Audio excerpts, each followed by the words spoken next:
What do all three of these games have in common? They blew up. Every day, thousands of Roblox games are published. Most of them disappear without anyone noticing. So what separates the games that get millions of players from the games that nobody ever plays? Because apparently making a good game isn't enough. You could spend 6 months building the most incredible Roblox game ever made. You could add beautiful maps, amazing mechanics, custom animations, and a soundtrack that would make Beethoven cry, and Roblox could still look at your game and say, no thanks. And that's a pretty big problem for me, because I'm currently trying to make a Roblox game from scratch with basically zero experience. So if I want my game to blow up, I need to understand one thing. How does the Roblox algorithm function? And more importantly, how can I use that to get people playing my game?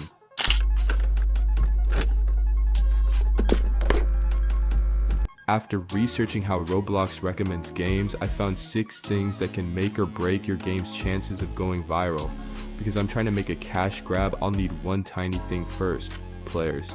And after doing a lot of research, I found out something pretty important. There isn't really one Roblox algorithm.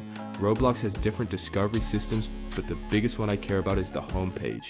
And this is extremely important because Roblox uses the homepage for over 90% of its traffic. So basically, if Roblox decides to put your game on someone's homepage, you have a chance that someone will join your game.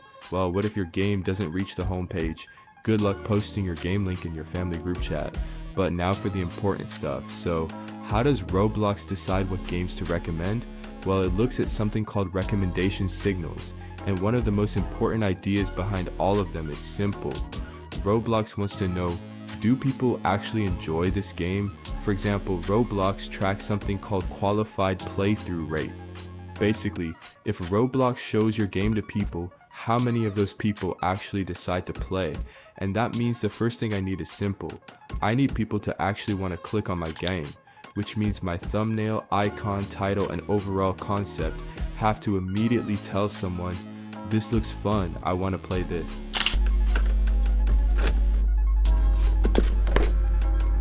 Getting someone to click is only the beginning, because Roblox also looks at what happens after they join.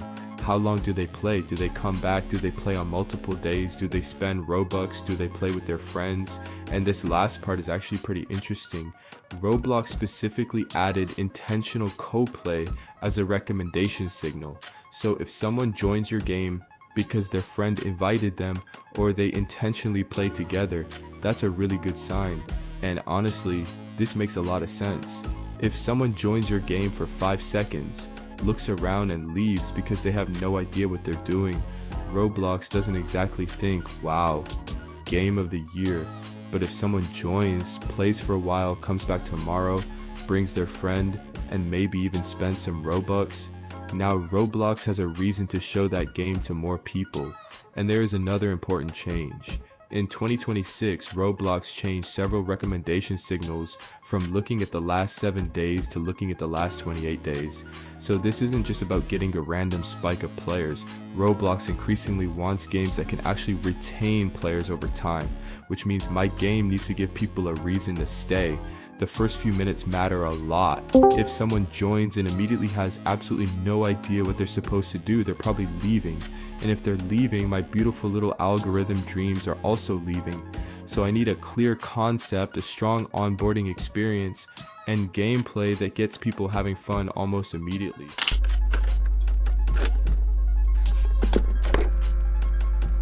But here's the problem, a brand new game has no players. And if nobody is playing my game, how am I supposed to get those first players? One option is ads. Roblox has Ads Manager, which lets you pay to get players into your game. You can choose different objectives, audiences, budgets, and even use multiple thumbnails. And one of the objectives is literally plays. So if I have a brand new game with basically nobody playing it, I could use ads to get some initial traffic. But here's the problem, ads don't magically make a bad game good. If I spend 10,000 Robux sending people into my game and everyone leaves after 20 seconds, I've basically just paid Roblox to tell everyone that my game sucks, which is probably not the marketing strategy I'm looking for. Roblox itself recommends using ads to build momentum, but the important part is what happens after people arrive. So I could use a relatively small ad campaign, watch the analytics, and see if those players actually engage and return. If they don't, I don't just keep throwing Robux at the problem, I fix the game, because otherwise I'm just setting Robux on fire.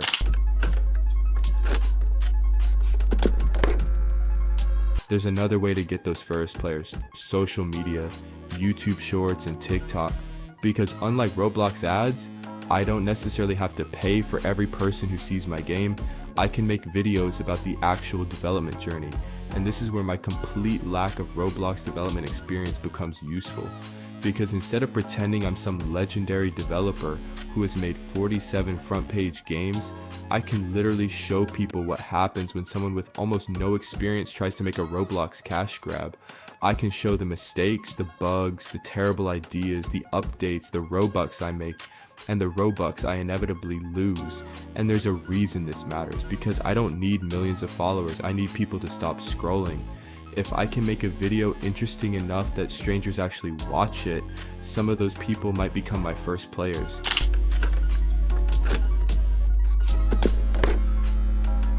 And this is where everything starts connecting. YouTube says shorts are ranked based on things like whether people choose to watch, how long they watch, how much of the video they watch, and whether they enjoy it. TikTok works in a similar way, using things like watch time, likes, shares, comments, skips, and other signals to figure out what people actually want to watch. So if one of my videos blows up, I can send those people directly toward the game.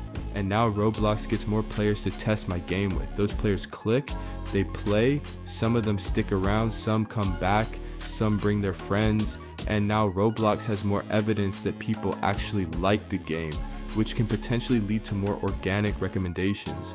And that's the part I really like, because I'm not trying to hack the algorithm, I'm trying to give it the signals it wants. People clicking, people playing, people staying, people coming back, and people playing together.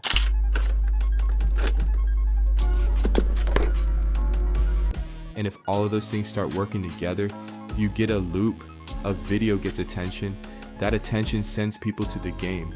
The game keeps those players around, those players come back, some bring their friends, Roblox sees those positive signals, Roblox recommends a game to more people play, and the cycle starts again. But there's one problem: I can understand all of this perfectly and still completely fail, because knowing how Roblox works doesn't mean I can actually make a game people want to play.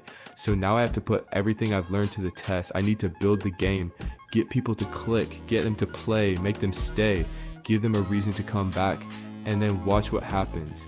Because apparently there isn't some secret button hidden inside Roblox Studio called Make Me Rich, which is mildly inconvenient, but I guess we're gonna have to do this the hard way.